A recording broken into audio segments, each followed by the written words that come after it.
Grabe, nagwala na nga sa tier 1 si Cherry Niche mga tol. Inispam niya nga ang paggamit ng ability niya at napakarami niyang mga Royal Army na pinatay. Nagpunta nga rin siya sa casino mga tol kung saan nga natin huling nakita si Hisoka. Pangitain ba to mga tol na magtatagpo ang dalawa? So Hunter x Hunter Chapter 418 at ang title nga nito ay Practice. Ipinapakita dyan ang labas ng room 1004 kung saan may nakabantay niyang gwardya habang patuloy ngang ina-announce ang martial law at sumunod nga lang daw sa instruction ng mga Royal Army. At dito pinapakita nga mga tol na lumabas nga siya ng pinto habang naka-activate yung ability niya. Bali hindi nga siya makikita mga tol netong dalawang gwardyang nasa pinto dahil ang makikita nga nila wala namang lumabas. At bali sakop nga sila ng range ng ability ni Cherry Niche kaya ganon. Iniisip niya nga na walang gwardya sa room 1002 kaya maring pinatay na nga raw ito ni Benjamin. Habang sa room 1006 naman merong nakatokang gwardya. At iniisip niya nga kung abot ba ng ability niya ang dalawang gwardya na yon. Dahil kung hindi, makikita nga raw siya ng dalawang gwardya na yun sa room 1006. At mapapansin ng mga ito na hindi man lang siya pinansin ng dalawang gwardya dyan sa room 1004. Bukod dun, mas bibilis nga raw yung static sound o parang yung nawawala ng signal dahil sa lumalayo nga siya sa center ng ability niya. At pag lumayo pa nga raw siya ng mga 5 hanggang 6 na metro, magdi-deactivate yung ability niya. Kung ganun, mga 35 meters daw yung range ng ability niya. Ang lucky number niya 49 at 6, kaya maaaring 36 daw yung eksaktong numero. At dito pinapakita mga tol yung illustration ng maaaring range ng ability niya. At hindi nga siya sigurado kung maaabot ba yung room 1006 na meron ngang gwardya. Dahil kung hindi nga, pag lumabas siya, makikita siya ng mga ito. Kaya kung ganun daw, agad-agad, kailangan niyang muli i-activate ang ability niya. Kaya dito mga tol, pinakitang lumabas na nga talaga si Cherry Niche ng pinto at wala nga talagang naging reaction sa kanya yung dalawang gwardya sa room 1004 dahil nasa range nga sila ng ability. Pero itong dalawang gwardya sa room 1006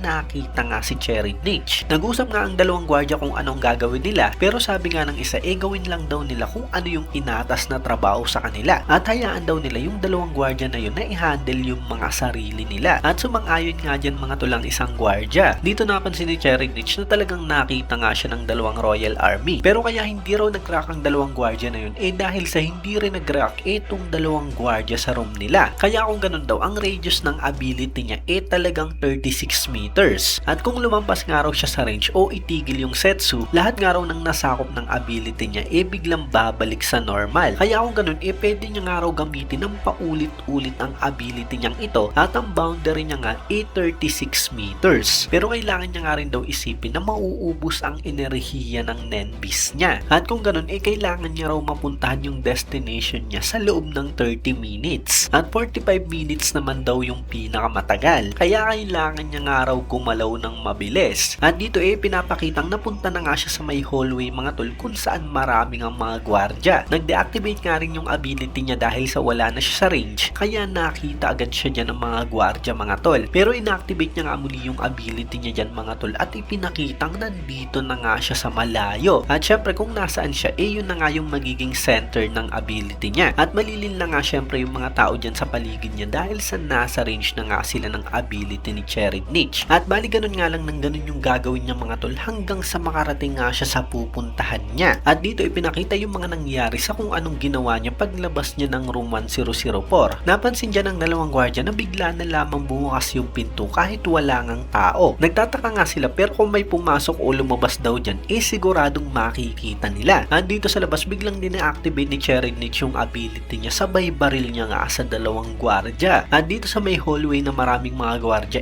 ganun nga rin yung ginawa niya mga tol. So dinide-activate niya nga yung ability niya, sabay binabaril niya nga yung mga gwardya. At syempre hindi agad-agad nakakarakam mga ito dahil sa bigla na lamang nagpapakita sa likod o katabi nila. At matapos niya mabaril ng mga gwardya mga tol, bigla niya muling i-activate yung ability niya. Napakabilis ng activation niya ng Setsu mga tol dahil kailangan niya nga lang ipikit yung mata niya. Kaya talagang hindi nga siya mahuhuli ng mga gwardya na yan. Ipinakita sa panel na itong mga tol na grabe talagang inubos niya nga yung mga gwardya sa hallway na yan. Bago niya nga raw i-activate, papatay siya ng dalawa, isa sa gilid niya at isa naman sa harapan. At pagkatapos i-activate, papatay niya naman yung dalawa sa kanan. Makikitang binabaril na nga rin siya dyan ng ibang mga gwardya pero ginamit niya nga ang katawan ng isa sa mga gwardya para salagin ng mga ito. Pero dito ipinaliwanag ni Cherry Niche na 3 lamang yung actual niya niyang napatay. Itong 3 araw inakalang nabaril sila, habang ang nakita naman ng 4 na ito nakipagbarilan nga sila habang ginagamit ni Chernich ang isang sundalo bilang shield. At dito pinapakita pa yung illustration ng range ng ability niya, kung saan malalampasan niya nga lahat ng mga gwardiya na yan dahil sakop pa ang mga ito ng 36 meter range ng ability niya. Makakapunta nga siya dun sa corner at matatakasan niya ang mga ito. Ang problema niya nga lang daw blind spot ang corner na yon at siguradong meron nga ring mga gwardiya doon. Bukod dun delikado nga rin daw kung aksidente siyang tamaan ng bala mula sa likod. At possible yun mga tol kung sakaling may ligaw na bala right after niyang i-deactivate yung setsu niya. At pagpunta niya nga rito sa corner may 5 gwardiya nga rin dyan. Pero nasa range nga rin sila ng ability ni Chernich. Kaya naisip niya na ang mga yan hindi siya makikita. Pero meron niyang gwardiya sa malayo na siguradong makikita siya at meron nga ring 2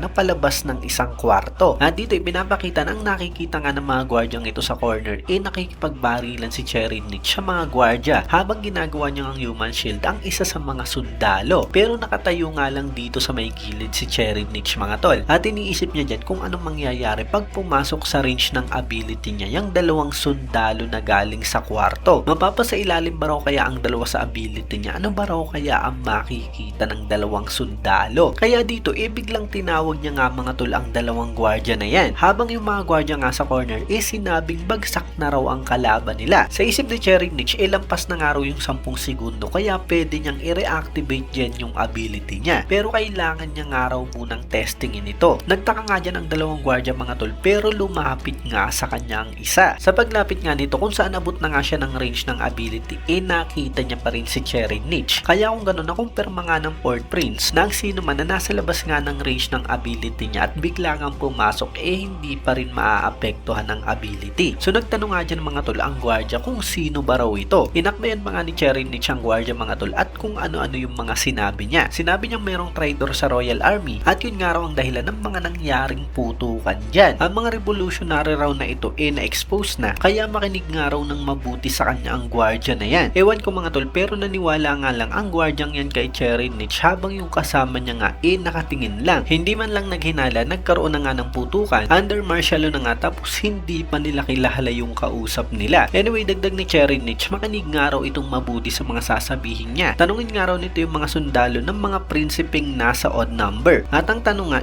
ano raw kulay ng langit? Ang sino man daw na hindi sumagot malinis. Ang sumagot naman ng red kakampi nga nila. At ang sumagot naman ng purple yun nga yung mga rebelde. At kung may makita nga raw ito bumalik agad at mag-report sa kanya. At napakadali nga lang mga tol na sumunod sa kanya ng gwardiya. Dito naman pinapakitang napatay na nga ng mga gwardiya ang peking Chernich. Habang naisip nga rito ng prinsipe na talagang napatay na raw siya doon. Kaya kailangan niya nga raw lumayo sa range ng ability niya bago pa man makita ng mga ito kung sino ang napatay nila. At dito kausap niya nga ang isa pa sa mga gwardiya. Dito naisip niya na madali lang daw sana kung i-deactivate niya na dyan yung setsu. Pero kailangan pa rin daw niya ng oras para doon. So ibig sabihin hindi niya kaya mga tol na instantly pagka-drop niya ng setsu gamitin nga muli ang ability. So sabi niya rito sa gwardiya may ipagagawa siyang importanteng trabaho. At sumang-ayon nga ang gwardiya na yan. Habang dito mga tol pinapakita na bagsak nga ang peking Chernich. Tadtad nga ito ng tama ng bala mga tol. At pag hindi kumilos agad si Chernich siguradong titignan ng mga gwardyang yan kung sino ba ang nakalaban nila. Kaya dito mga tol mukhang lumayo talaga si Chernich sa range ng ability niya. Nasabi niya nga dyan I'm out at mula nga dyan bigla na lamang naglaho yung peking katawan niya sa harapan ng mga gwardiya. At syempre yun nga dahil sa illusion na nga lang ang nakita ng mga gwardiya mga tol at hindi nga talaga nila napatay si Chernich. Syempre gulat na gulat ang mga ito dahil sa nawala na nga lang yung bangkay at talagang naguguluhan nga dyan ang mga gwardyang yan sa kung ano ba yung mga nangyari. At dito habang nakatalikod yung gwardyang inutusan ni Chernich tinutukan niya na nga ito ng barel at kasunod niyan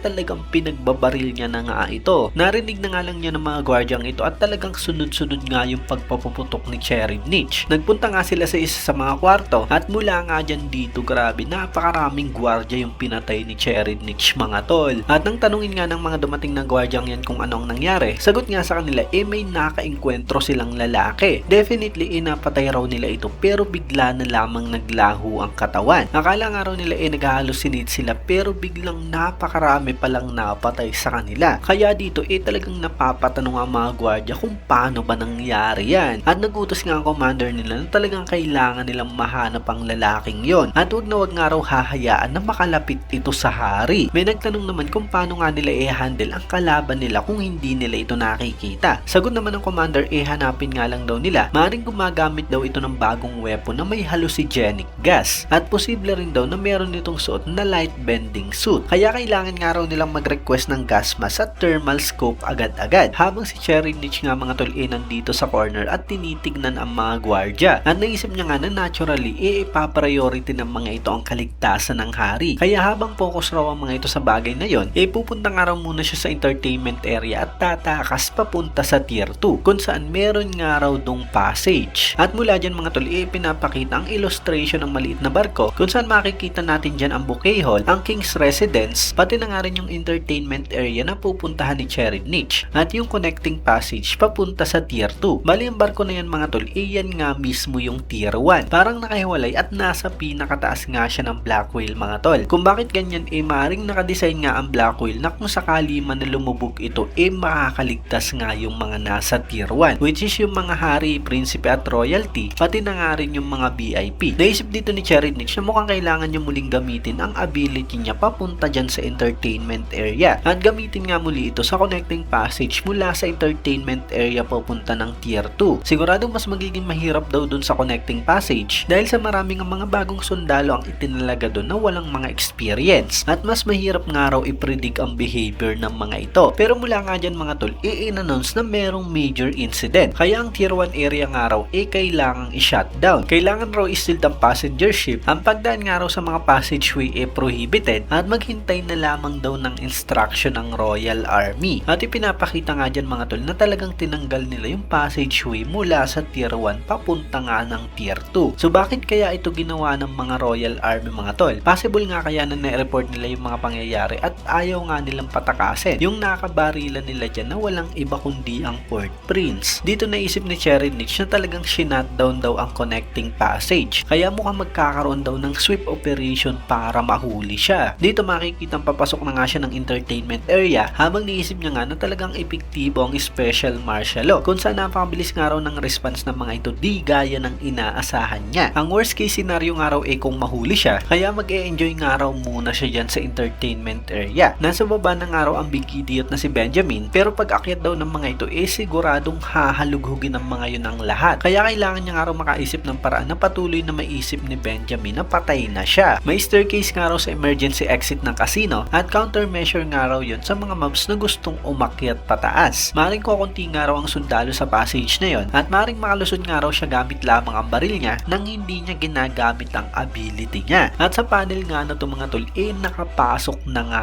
talaga siya sa loob ng casino. At mukhang magtatago dyan si Cherry Nitch mga tol habang sarado pa yung passage papunta sa tier 2. Matatandaan natin na unang ipinakita ang totoong Hisoka sa casino na yan kung saan isa nga siyang dealer mga tol. What if nandyan pa nga rin mga tol si Hisoka, alam naman natin na hindi yun basta-basta susunod sa sinasabing martial law. Maaring magtagpo nga sila mga tol ni Cherry Nitch. Hindi rin natin sigurado kung sino yung prinsipeng nagbigay ng VIP passage para makapunta dyan si Hisoka sa tier 1. Kung si Cherry Nitch ang prinsipeng yun, maaring maging magkakampi nga silang dalawa. Kung hindi naman, maglaban kaya ang dalawa. Tingin ko hindi kaya ni Cherry Nitch si Hisoka kahit na nga napakaganda ng ability niya. Dahil problemahin niya nga talaga kung paano niya ito papatayin. Hindi mamamatay si Hisoka sa isang baril, lalo na ngayon na talagang napakalakas na nga nito. Dagdag pa natin na nakapunta nga rin dyan sa entertainment area si Bonolino, pero umiiwas nga ito kay Hisoka kaya maaring nagtatago nga rin ito. Mas mahirap pa nga mga tol pag bumalik si Benjamin dyan sa tier 1 at nalaman nga nito na talagang buhay pa si Cherry Nitch. Siguradong hindi nga ito titigil, mapatay niya lang ang Port Prince. Anyway, yan nga lang ba ng video natin mga tol. Syempre kung nagustuhan nyo nga, huwag nyo sana kalimutan mag-iwan ng like dahil napakalaking tulong na yan para sa ating channel. At yun, maraming